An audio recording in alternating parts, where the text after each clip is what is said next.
Again, Arkansas State, 11 a.m. Central Time, I believe ESPN, correct? Yes, sir. That's correct. There were a couple position battles, not just position battles, but playing time decisions and players vying for more playing time that you've. Fans go nuts on depth chart situations, right? This time of the year, they're always looking for that, and we always know in a lot of the ways the depth chart doesn't really go the same way that we that we anticipated it going, and when it comes to the game in itself. So I think that'll be something that's very interesting to watch out. But yeah, I think the big surprise as that depth chart came out today, Mark, was number one, the running back position.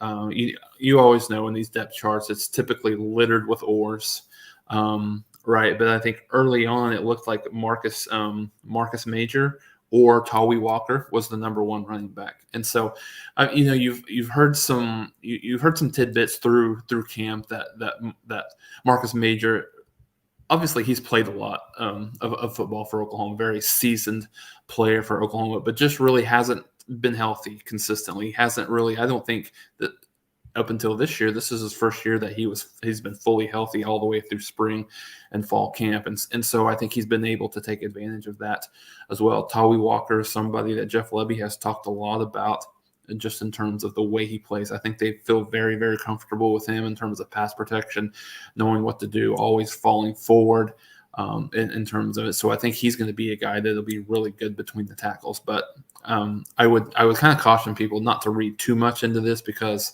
Gavin Sawchuk and Javonte Barnes have been a little bit banged up late. Nothing serious or anything that's going to keep them out, but they just a few bumps and bruises that have caused them to miss some time. And those other two kids, Marcus Major and Tawi Walker, have really taken advantage of that. So I think that'll be interesting to see how that unfolds over the first few weeks of the season.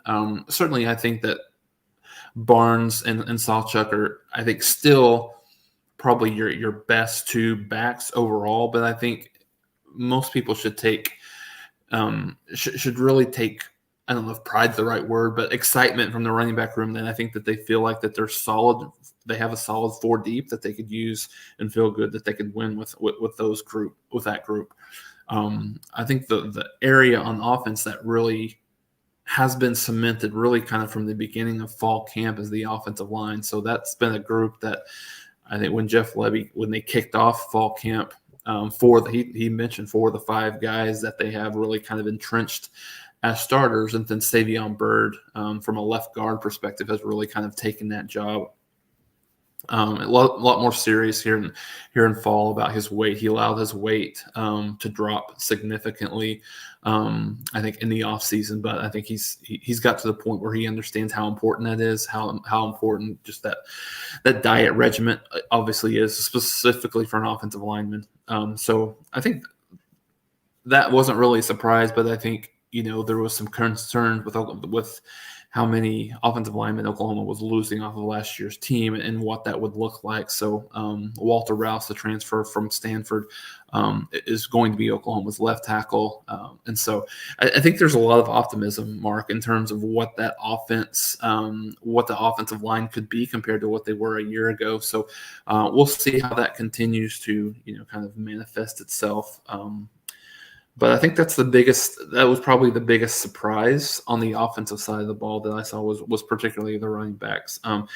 Defensive side, I think the thing that you see more than anything is, number one, they are a lot bigger than they were over, at least even a couple of years ago, but last year too, a lot bigger than they were, particularly on the defensive line. I think you've got more guys than this is. Like I said, this has been the calling card really for Oklahoma through spring and through fall camp, was really the competitive depth that they felt like they have. And I think it rings true here, kind of all across the board, but really particularly when you look at the defensive line and then the secondary as well. So I think you got a lot of good guys. I think Rondell Bothroyd, the transfer coming over from Wake Forest, I think he's solidified as one of your starting defensive ends for Oklahoma. I think Oklahoma fans are really going to like what they see out of him. Probably not the most athletic guy, but has a extremely high football IQ, really knows where to be, understands what offenses are trying to do. So I think that's going to be something that you're going to see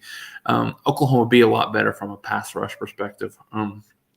Venables talked a lot about Jaron Kanik. Last year was I think he came in as just a freak of an athlete, but really didn't really know how to play the linebacker position. So Brent talked a lot about him. Just you can tell that he had a little bit of a sparkle in his eye when he was talking about him, just in terms of the work that he's done throughout the summer and throughout the off season to get him to a position where he knows what to do when he's on the field. He knows where to go. I mean, he mentioned it's going to be a little bit of a baptism by fire with him, being, a young starter at that position, where obviously we know that Brent Venables is going to have a very high expectation for a kid playing that position. So, but you've got the depth where I think that they feel all across the board, Mark, where whether you're looking at the defensive line, linebackers, or the secondary, where they feel confident and they're more of a 2 to 3 deep in that area than they were a year ago, when they felt like at certain positions, they didn't really have much more than that first team. So, and those are the things kind of coming back full circle, Mark, is some of the situations that caused them concern, particularly, middle to late year last year, was really the depth and the fatigue was causing issues. And, I think that's the hope of obviously the staff and the fans alike, that this is a team that, not only will be improved, but they'll be improved in specific areas that allow maybe some of those closer games to be more of a swing more to Oklahoma's advantage this year.